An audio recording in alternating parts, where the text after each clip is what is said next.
Indonesia sontak mengagetkan dunia, terutama bagi Belanda dan Inggris, karena Inggris bertugas mengembalikan Indonesia ke Belanda. Indonesia yang memerdekakan diri menyadarkan Inggris bahwa Indonesia tidak mau kembali dikuasai Belanda. Bahkan, Indonesia justru jadi punya senjata rampasan dari Jepang. Sekarang Inggris tahu persis akan melawan Indonesia baru yang kuat persenjataan. Karena sibuk di Asia Tengah, Amerika menarik tentara dari Indonesia, tapi ia meminjamkan pesawat dan tank untuk digunakan Inggris. Karena kurang tentara, bulan September, Inggris mendatangkan milisi India dan Australia sebagai sekutu untuk mengangkut sisa-sisa tentara Jepang, sekaligus membuka jalan Belanda datang kembali. Meletus konflik di mana-mana karena rakyat Indonesia sudah muak dengan tentara asing. Menimang situasi yang memanas, akhir Oktober, Soekarno-Hatta setuju melakukan gencatan senjata dengan sekutu.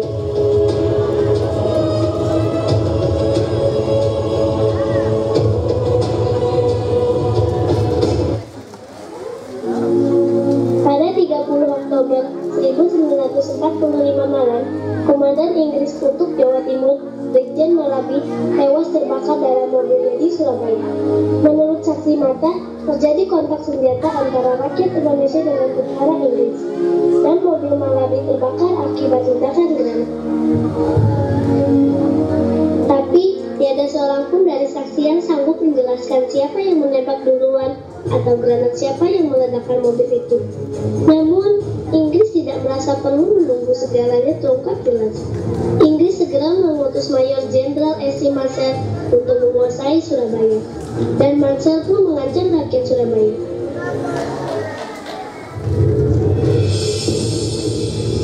British ultimatum to Japanese in Surabaya. Brigadier Malabi was murdered when trying to implement the truth.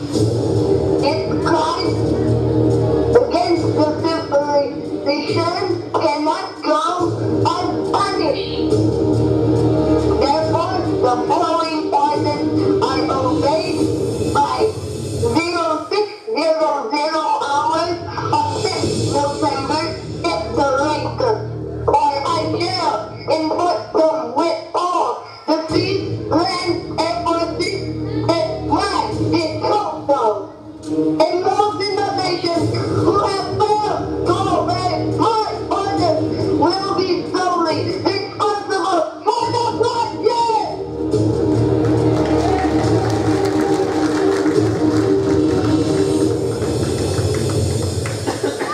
Namun, jawaban Indonesia sungguh di luar perkiraan Marcel. Rakyat Surabaya lebih rela mati daripada menuruti kemauan penjajah. Bismillahirrahmanirrahim. Merdeka! Saudara-saudara, rakyat jelata di seluruh Indonesia, terutama saudara-saudara penduduk kota Surabaya,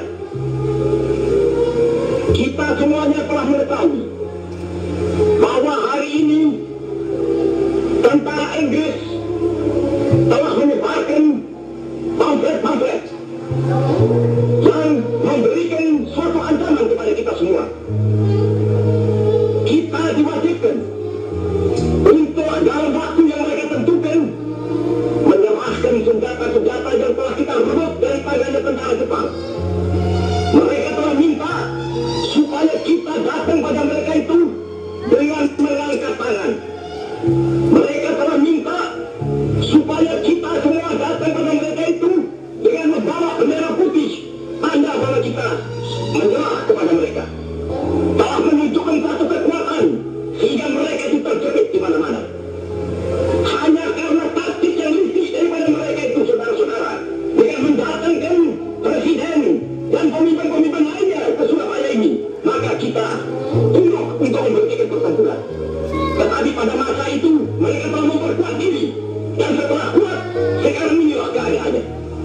Saudara-saudara, kita semuanya, kita bangsa Indonesia yang ada di Surabaya ini akan menerima tantangan tentara Inggris itu.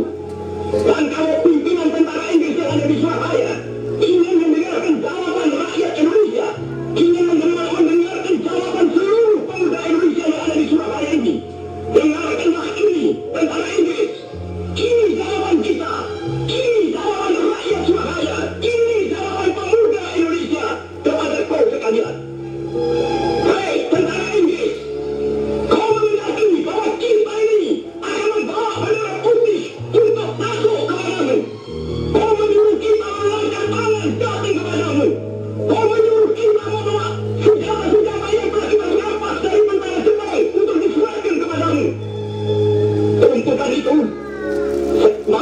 sudah tahu bahwa kau sekalian akan mengancam kita untuk menggempur kita dengan seluruh kekuatan yang ada.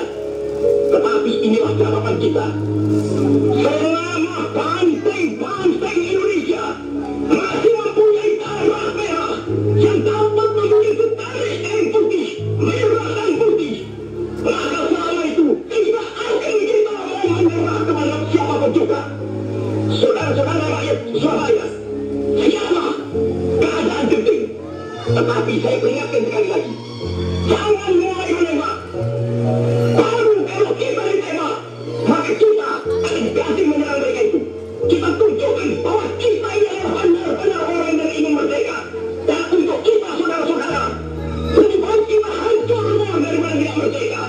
Sebelum kita tetap merdeka atau mati. Dan kita yakin, saudara-saudara, pada akhirnya pastilah kemenangan akan jatuh ke tangan kita. Sebab Allah selalu berada di pihak yang benar. Percayalah, saudara-saudara, Tuhan akan melindungi kita sekalian. Allahu Akbar, Allahu Akbar, Allahu Akbar. Merdeka! Maka meletuslah pertempuran pertama sekaligus yang terbesar sejak proklamasi kemerdekaan.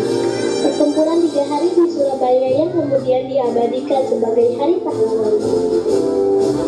Akhir 1945, Belanda sudah kembali ke Indonesia dan Jakarta dikepung saling serang antara rakyat cinta kemerdekaan dengan pengkhianat pro-Belanda. Ancaman itu memaksa Presiden Soekarno dan Wakil Presiden Bung Hatta untuk memindahkan ibu kota ke Yogyakarta. Sementara Perdana Menteri tetap bertahan di Jakarta untuk berunding dengan Belanda. Berkali-kali pembicaraan perdamaian dilakukan antara Indonesia dengan Belanda. Toh pada akhirnya Belanda tetap segera akan melakukannya sendiri. Belanda membuka serangan lewat perang terjang Westerling di Sulawesi. Segera setelah itu, ia lakukan agresi militer satu di Jawa, Juli 1947. Tapi Indonesia terus bertahan, meski diserang darat, laut, dan udara. Pada tahun 1948, Belanda melancarkan agresi militer kedua menyerang ibu kota Yogyakarta. Dan kali ini Soekarno dan Hatta berhasil ditangkap. Belanda tidak menyangka pemerintahan sudah berpindah tangan kepada Syafruddin Perawi Negara dan Panglima Besar Sudirman. Syafruddin membuat ibu kota gerilya di Sumatera, sementara Sudirman melakukan perang gerilya di Jawa. Belanda diambang frustasi akibat perang panjang yang tak kunjung ia menangkan. Dengan rahmat Allah, Indonesia terus bertahan menghadapi gempuran mesin perang-perang. Sambil di waktu yang sama, harus memadamkan pemberontakan rakyat yang berkhianat. Bahkan, sepanjang 1945 sampai 1949, Indonesia sanggup balas menyerang Belanda dengan perang Ambarawa, perang di Medan, di Bali, di Semarang, di Bandung, di Yogyakarta, di Palembang, dan dimanapun. Akibatnya, Belanda mengalami kerugian biaya perang yang sangat besar. Kerugian ini membuat Belanda sering merengek meminta bantuan dana perang dari sekutu Inggris dan Amerika. Dan Inggris mulai mengganggu persekutuan. Selain itu, Amerika justru melihat keberhasilan Indonesia menumpas pemberontak komunis adalah hal positif. Peta politik pun berubah. Bantuan Amerika pada Belanda berhenti dan mulai melihat kemerdekaan Indonesia penting untuk didukung. Akhirnya PBB memfasilitasi konferensi meja bulan dan pada 27 Desember 1949 Belanda resmi mengakui kemerdekaan dan kedaulatan Indonesia.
Nah, kan pahlawannya juga sudah meninggal, bagaimana bisa? Jangan salah. Selain yang berjuang, masih banyak yang disebut sebagai pahlawan. Ada yang tahu?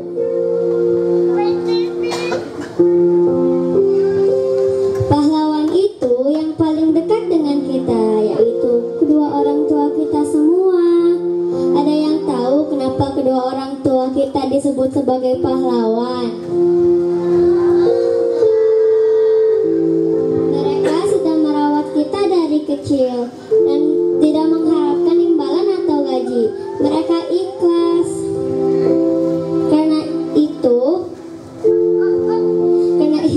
Mereka itu sudah berjuang untuk kita. Seperti kayak sekarang, mereka bekerja untuk imbalan kita. Jadi orang tua itu beberapa orang tua dan pahlawan. Jadi pahlawan itu sampai sekarang masih ada tidak? Ada. Siapa? Ayah bunda, umi ayah, ibu dan ayah, mama papa, umi abi, mami papa, mama papi, ayah mama, bunda ayah, mami papi, ayah bunda.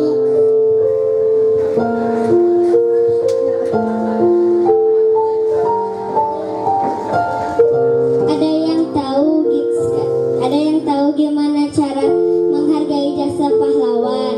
Aku tahu, Kak. Berbakti kepada kedua orang tua, selalu mendengarkan nasihat mereka, sayang ke ibu dan ayah. oh iya ya, kayak tadi di sekolah aku belajar buku tentang orang tua.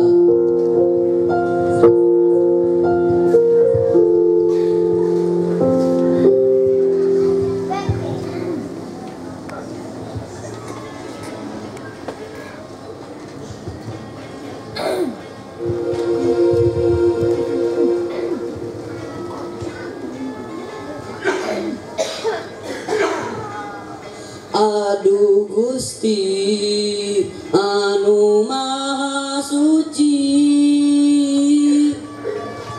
sim abdi rumaos, pangna abdi dumugi kakesre reka sepuh parantos ngusir tak kabur sarendir, tega nulung sepuh.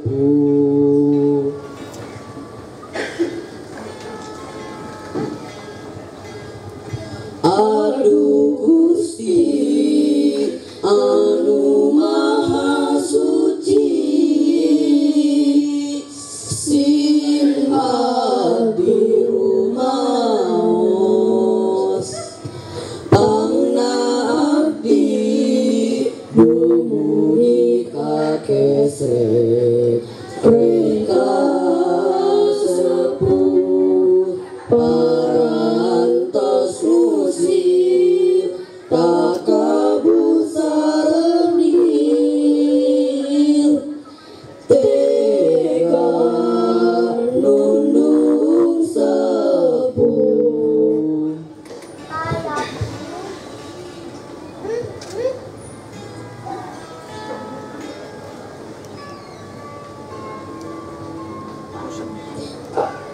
Aduh Gusti nu kawasa, jisim abdi ageng dosa, pangna abdi beri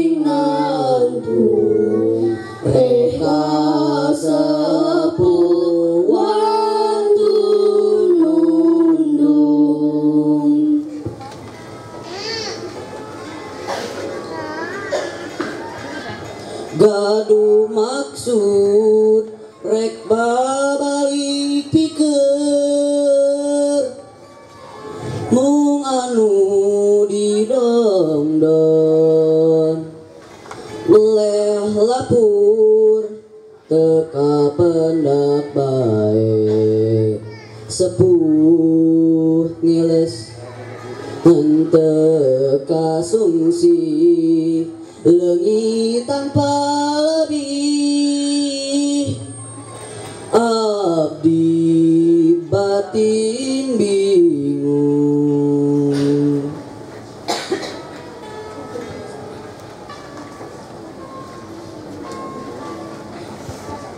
Peda sepuh tayarkan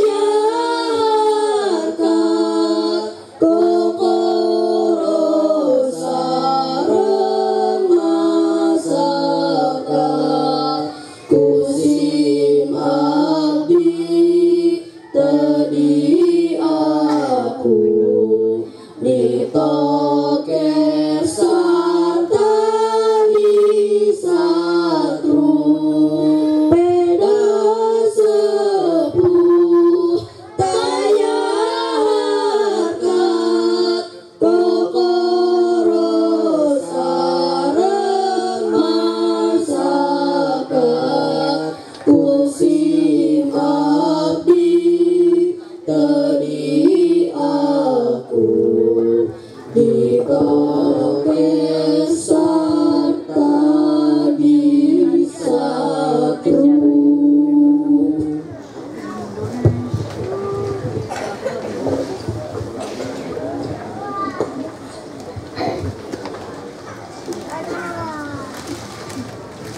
Oh iya ya, tadi itu buku tentang apa? Tentang anak yang kepada kedua orang tuanya. Suara kalian bagus ya. Benar semuanya, ada banyak cara untuk menghargai jasa pahlawan, seperti tidak derhaka kepada orang tua, mendengarkan apa yang mereka harus katakan, menyayangi, dan yang tidak kalah penting, selalu mendoakan mereka.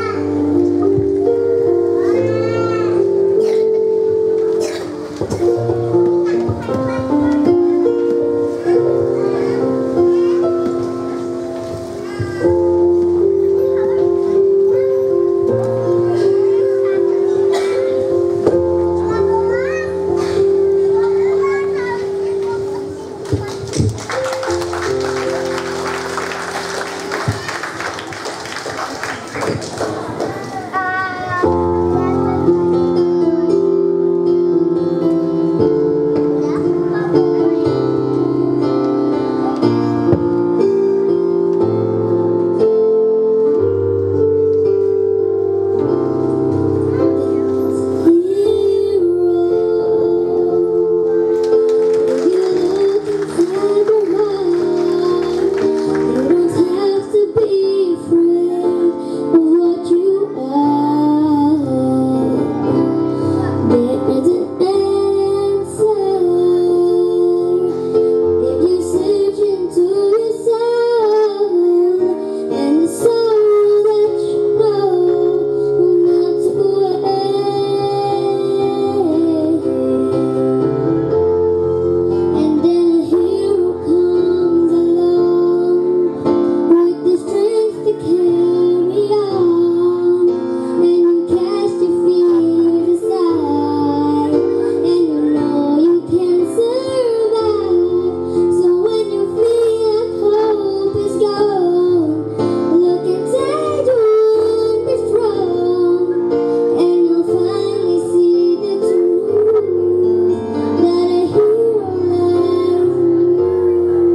Satoshi, betapa sesungguhnya sosok hero itu ternyata tidak usah jauh-jauh dari lingkungan sekitar, bahwa orang tua bahkan diri sendiri merupakan hero.